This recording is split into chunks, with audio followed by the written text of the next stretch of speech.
What's going on with the guys? UCF Jaguar here with GenJag.com, and I'm about 2 days removed from the whole Jaguars Cowboys debacle that went on. I've had a little bit of time to rest, had a little bit of time to kind of let out my energy in a way, and now we are on to Tuesday, so it's kind of a look ahead time. But right now I want to kind of look back and evaluate some things, and that is especially at the quarterback position with Blake Bortles. Now, this offseason, the Jaguars extended Blake Bortles to a 3-year, $54 million deal, large part due to kind of the end of the season success that he had. He had a really, really good stretch in December and on into the playoffs where, he didn't have any turnovers. He helped really carry, not necessarily carry the offense, but he moved the offense pretty well to really get some points, and he looked like a formidable franchise quarterback. So the Jaguars went on to extend him, and then now we're 6 games into the season, man, and if you're going to look back and evaluate Blake Bortles based on good or bad and those thresholds only, he's probably had 2 good games and 4 bad games. Blake Bortles, for the most part, has been pretty disappointing this season. Now, with Blake Bortles, he really teases you with his ceiling, man. I mean, he goes out there against the Patriots and just throws all over the field. He goes up against the Jets and just dices them up. So, you look at his ceiling and it's exciting, I mean, he can make these throws. He's a big dude that doesn't really get injured. He can, hurt you with his feet. And, I mean, it's exciting. But the thing is, man, his floor can be pretty low, and that's one thing that I was really hoping that would happen, was that he would raise his floor. You had looked in, years like 2016 and before that, man. He was like the king of pick sixes, horrible mechanics, really bad ball release, bad footwork and everything. And he just threw a lot of picks and pick sixes and whatnot. It kind of improved in 2017, man. He only threw 1 pick six. He wasn't throwing interceptions at such an alarming rate, and he was just taking a lot better care of the ball, man. He was playing a lot more into that game manager role. But this year, it hasn't been good, man. I mean, if you look at his stats, 1,674 yards, 61% completion percentage, 9 touchdowns to 8 interceptions, and he's already thrown a pick six on the year. He threw 4 interceptions in 1 game, and it's just been bad, man. And Blake Bortles right now, one thing I'm noticing, man, is the way he starts off in the first quarter is basically how he's going to play for the rest of the game. If he starts off shaky in the first quarter, the rest of the game is going to be shaky. If he starts off really, really good, then he might be good the rest of the game.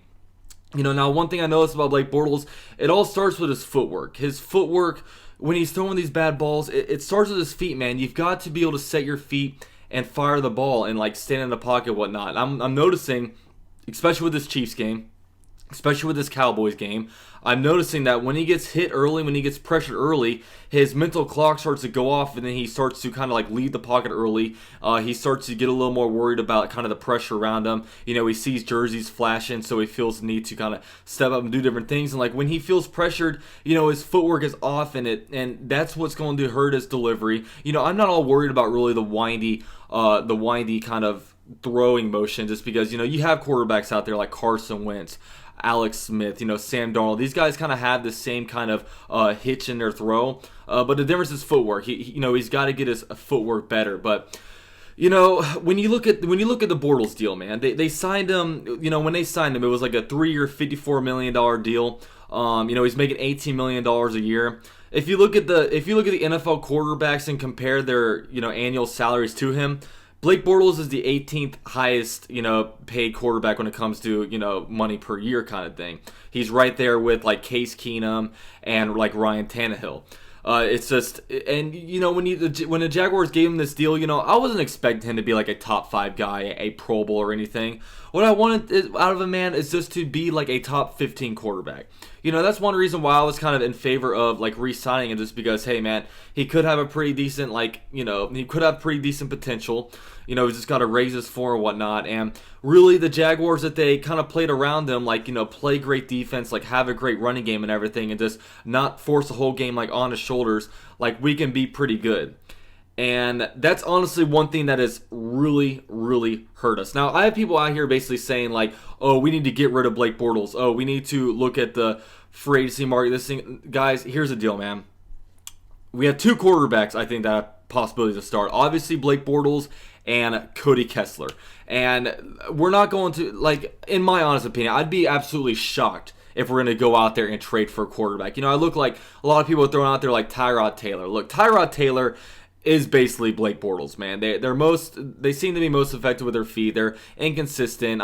You saw the Buffalo Jaguars playoff game. They were the same kind of guys, missing the same kind of throws. You saw Tyrod Taylor this year struggle with the Browns. They put in Baker Mayfield, and the Browns have been completely different since switching to Baker Mayfield. So, I don't think he's the answer. People are throwing out there like Sam Bradford and like all these different kind of things. Guys, we're rolling with Blake the rest of the season. If Blake does bad, they're going to put Cody Kessler in there. And that's what we got going on. I know a lot of people are basically saying, oh, we should put Cody Kessler in there. What do we have to lose? What do we have to lose? We have games to lose. We're 6 games into the season. We have 10 games left, and we're tied for first place in the AFC South. So when you say we have nothing to lose, that's a dumb saying. Just because look, we have 10 games left, and in my honest opinion, I really do think Blake does give us the best chance to win. But when you look at the situation, man, it's the way we want to play Blake Bortles isn't the way we wanted to play Blake Bortles. Just because our offense, and I think this is the major problem with our team right now, our offense is getting killed with injuries. It's absolutely killed at every single position, man. And we had our wide receiver 1, Marquise Lee, get out in the preseason. You're down to your 3rd left tackle. You start off the season with 3 tight ends. 2 of those tight ends are now out. You start the season with 3 running backs. Those running backs you're going to lean heavily on the offense with. Fournette out, Corey Grant out. Our running back 2 right now is a dude that we just picked up off the streets, old man like Jamal Charles. So and our offensive line has been, they've all been on the injury report at some point this season. Our lead tailback, TJ Gallen, he's battling through injuries. We're not healthy at all at any position really, except for maybe a couple of the wide receivers and the quarterback. It's been bad. And the injury of Fournette really just changed this team a lot. We were a power run team. We were a team that's going to, be able to pound the ball, run between the guard and the center. And, that's one reason why we signed Norwell to all this money. We were going to be that team. But once Fournette went out, we didn't have a Chris Ivory. We didn't have any more, a power runner anymore. So we completely changed the way our offense works. No longer are we really under center. We're out there working in shotgun now. We're putting the game on Blake Bortles' shoulders, and that's not how we want it to be done. The defense isn't scoring like they did last year. They're not doing the same kind of things as last year. They're not as explosive, and it's interesting, man, because also even if we were healthy, our weapons really just aren't all that good. You go look at the Falcons. They have guys like Julio Jones, Calvin Ridley. They have Austin Hooper, Mohamed Sanu. You even look at the Buccaneers. They have Mike Evans, Deshaun Jackson. They have guys like Godwin. They have O.J. Howard at tight end. Even Patrick Mahomes. Everyone talks about how good Patrick Mahomes is, and he is great. You look at over them. They have big old Travis Kelce. They have guys like Tyreek Hill, Sammy Watkins. All these kinds of players. Conley.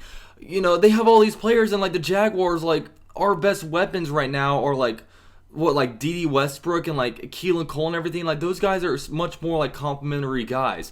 And it frustrates me because I look over, I remember Drew Brees when he basically broke the all-time passing yards record. You look over there and Traquan Smith is just wide open on the sidelines. Where's our separation when it comes to the wide receivers? We're getting no separation there. Our offense, Leonard Fournette was that true alpha male. We don't have that anymore. You know what I mean? And Marquise Lee, losing him hurt a lot, man. He was a guy that Blake Bortles had his trust with. He's also a guy that has an infectious personality. I personally met him before, and I can say this from this personal experience, man. He's great. He's very, very uplifting. I think he's a veteran in that wide receiver group. But now we don't have him, and Moncrief is having to step up. Moncrief, I don't know him personally or anything, but he just seems like a more introverted guy. He's not a loud kind of person, and it sucks right now, and we have no true alpha male on this offense, and it's not all on Blake Bortles. You know what I mean? I know everyone's one thing that drives me nuts about fans out there. It's oh, we lose. this person is to blame. And the easiest person to say is Blake Bortles is to blame. We lose to the Cowboys. It's all Blake Bortles' fault.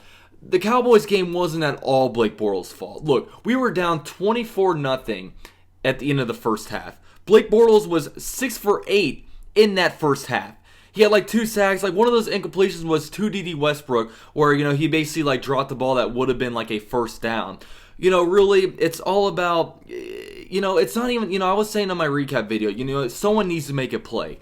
Someone needs to make a big play. It's not even that. People just need to do their damn jobs. You know what I mean? Bortles, like when you drop back and somebody's open and you're not pressured, get it to them. Guys, win your one-on-one battles when it comes to blocking. I mean, we had 2 just sacks right in the first half, right up the middle. Blake Bortles had no time to throw it. Andrew Norwell got beat. He's the highest paid guard out there. He needs to be better. AJ Cann got shredded like for a couple plays like last game. You have guys like D.D. Westbrook. He dropped the ball. Keelan Cole, I mean, he runs a slant route, catches it, and somehow he like fumbles the ball. It's rough. It's rough, the state of our offense. I mean, it's a large part is due to Blake Bortles and his inconsistencies, but to put this whole offense on Blake, it's not that. And really, Blake Bortles, this wasn't the plan. The plan for this team was not to say, all right, Blake, we're gonna put the team on your back. You're going to lead us to the promised land. No, it was going to be through that power run game. That Leonard Fournette in the run game was going to set up the play action, set up the pass. And now we don't really have. We're running everything out of shotgun. TJ Yeldon, he's definitely been like the MVP of our offense, battling through injuries, still getting decent yards per carry. They're not giving the ball to TJ Yeldon even much at all, just because I think they're afraid that he's going to get injured. And also Jamal Charles is going to be our starting running back. So like it's just rough, man. It's not a good situation right now. Like we don't have many guys coming back really from health. I mean, Austin Seferian-Jenkins is going to come back with like 2 games to spare. We're going to need guys to step up. We might be looking into the trade deadline for like potential like skill position replacements. I know like Amari Cooper's on the trade block. They're looking for a first round pick. I ain't giving a first round pick for that. Like I would look for like guy with a contract expiring, maybe a 4th round pick, beyond something like that. Something like that. I mean, I don't know what we're going to do. We can use players at all kinds of positions. But I mean, we just need, Fournette. We'll see when he comes back. I don't think he's going to come back till like after the bye week. I mean, I would do that just to be safe. No reason to push him back in too early. And we just need our wide receivers to step up, Blake Bortles to step up. Guys, we just need guys to win their individual battles. And look, like back to the Blake Bortles topic, because I know I'm kind of getting off subject a little bit, but at this point, man, it doesn't look like he's going to be our quarterback of the future. And I'm not one to talk about like free agency and draft, just because I'm not someone that likes to talk about that in the middle of the season. We still got 10 games left. We're tied for first place in the AFC South. There's still a lot to play for. But, probably what's going to happen is, like, they might be looking at quarterbacks in, like, the first round. Take homework on them, maybe draft the guy, and then, next year maybe Blake will start out the year. Then once they feel that the next guy's ready, they're going to put him in. But, help isn't coming until next offseason. So, really, what you guys got to do, man, you got to trust what we have, man. I mean, nobody's coming in to help. Sure, we need a better quarterback. Sure, we need a better wide receiver core. Sure, I'd love to over there have like Julio Jones in there. Sure, I'd love to have a healthy running back like, Todd Gurley or something like that in there. But guys, help is not coming. If it does come, it's going to come at a trade deadline. It's going to be like maybe one guy. So we're going to have to work with what we got. We're going to have to get behind Blake Bortles. He's going to be our quarterback for now. I know people are calling for Kessler and like trade and stuff like that. Look, until Blake Bortles is out of the lineup, man, we're going to have to just get behind him and support him. It is what it is. That's how it's going to be. But, we still got a lot to play for. So, kind of recast my video. Hopefully Blake can play better going forward, play a little more consistent. We don't need to get him to play at his ceiling. Just raise his floor, man. Just manage the game, and we'll be good. But all right, guys, this is UCF Jaguar with JenJag.com. I'm checking out.